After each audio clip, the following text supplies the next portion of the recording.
আমরা অনেকেই আছি মুরগির এই সলিড পিসগুলো খুব একটা খেতে চাই না, আর বিশেষ করে এগুলো দিয়ে দেখা যায় বিকেলের স্ন্যাক্স বা নাস্তার আইটেম ছাড়া তেমন কোনো কিছুই আমরা করে থাকি না। তবে আজকে এরকম একটা রেসিপি তৈরি করেছিলাম যেটা কি আমার বাসার সবাই অনেক বেশি পছন্দ করেছে, তাই ভাবলাম আপনাদের সাথেও একটু শেয়ার করি। তো আমার বাসায় হচ্ছে এরকম সলিড মাংসের পিস ছিল কিছু, তো সেগুলোকে একদম ছোট ছোট টুকরো করে কেটে নিয়েছি। তো প্রথমে মাংসগুলোকে এরকম ছোট ছোট টুকরো করে কেটে নেবেন, আর সাথে হচ্ছে অনেকগুলো পেঁয়াজ কুচি করে কেটে নেবেন। তো এই তো এদিকে হচ্ছে একটা প্যান কিন্তু অলরেডি বসিয়ে দিয়েছে, আর পরিমাণ মতো তেলও দিয়ে দিলাম। এখন হচ্ছে তেলের মধ্যে আমি মাংসগুলোকে দিয়ে দিচ্ছি। আর আজকের এই রেসিপিটা কিন্তু একটু ডিফারেন্ট ভাবে করা হবে। আমরা মাংস রান্না করলে যেমন প্রথমে একটু পেঁয়াজ ভেজে তারপরে হচ্ছে মশলা কষিয়ে রান্না করি, এটা কিন্তু ওইরকম ভাবে করব না। তো প্রথমেই হচ্ছে তেলের মধ্যে মাংসগুলোকে দিয়ে একটু নেড়ে নিলাম, দেন হচ্ছে সব ধরনের মশলাগুলো এক এক করে দিয়ে দিব। এখানে আমি কিছু পরিমাণ আদা রসুন বাটা দিলাম, তারপর স্বাদ মতো লবণ দিলাম, হাফ চামচের মতো হলুদ গুঁড়ো দিলাম, আর এখন টেস্ট অনুযায়ী হচ্ছে মরিচ গুঁড়ো অ্যাড করে দিব। ঝালটা যে যার পছন্দ অনুযায়ী অ্যাড করে দিবেন। তারপর এখানে হচ্ছে হাফ চামচের মতো ধনিয়া গুঁড়ো অ্যাড করলাম। এখন হচ্ছে এটাকে নেড়ে মশলার সাথে খুব ভালো করে হচ্ছে মিক্স করে দিব। আর মনে রাখতে হবে এই মাংসতে কিন্তু একটু আমি পানি ইউজ করব না, কারণ এটা থেকে অলরেডি অনেকটাই পানি উঠে গিয়েছে। আর এই পানিতে হচ্ছে একদমই চুলা রাসটা লোতে রেখে তারপর হচ্ছে এই চিকেনটা রান্না করতে হবে।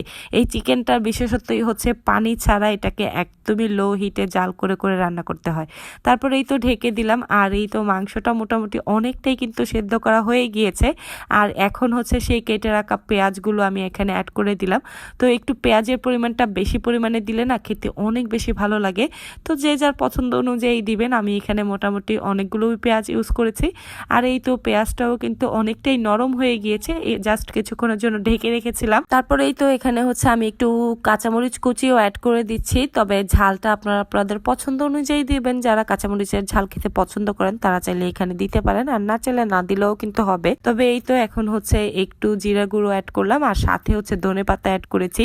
আর ধনেপাতাটা একদমই অপশনাল, যারা ধনেপাতার ফ্লেভার পছন্দ করেন তারা দিবেন, আর ফ্লেভার পছন্দ না করলে দেওয়ার কোনো প্রয়োজন নেই।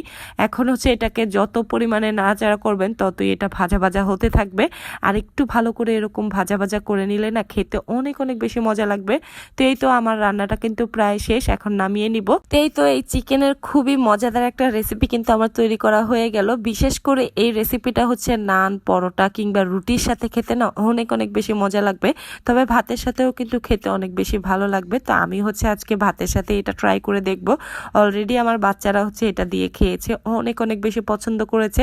তো এখন হচ্ছে আমিও একটু খেয়ে দেখতেছি, আর বিশেষ করে এটা দেখেই মনে হচ্ছে অনেক বেশি মজা হবে। আর এই রেসিপিটা তৈরি করতে কিন্তু তেমন কোনো কিছু মশলাই লাগে না, মানে এক্সট্রা কোনো মশলাই লাগে না। জাস্ট বাসায় যে কয়েকটা মশলা আমাদের থাকে সেগুলো দিয়েই কিন্তু এটা রেডি করা যায়। আর খেতে তো অসম্ভব রকমের মজা লেগেছে, আর বিশেষ করে আপনারা ট্রাই না করলে একদমই বুঝতে পারবেন না। তো আপনাদের কাছেও যদি ভালো লেগে থাকে আমার রেসিপিটা একবার হলো বাসায় ট্রাই করে দেখবেন। তো কেমন লাগলো আমার রেসিপি অবশ্যই কমেন্টে জানাবেন। আল্লাহ হাফিজ।